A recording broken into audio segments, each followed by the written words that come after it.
amenitusi sana. Na leo nataka nimwambie William Ruto ya kwamba Michelle Obama once said, when they go low, you go high. When they go low, we go high. Today, William Ruto, you have stooped the lowest you have in your public life. What you say today, now, the insults against Eugene Wamalwa was quite unprecedented.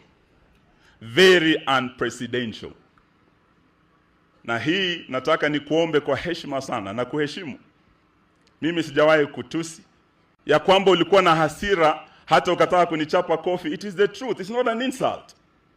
Ya kwamba ulitaka kuchapa Matiang'i kofi. It is the truth. We have witnesses. Sababu, it is about your character and what happened. Na hawanzi leo, anger management is an issue that you have. Sababu hata wakati ya Moi, ulichapa marehemu William Chesire, my brother-in-law. It is on your record. Sasa tukisema yale ambayo umefanya, labda sababu ya hasira na failure to manage your anger, Eugene Wamalwa is not insulting you. So why would you come home to insult me?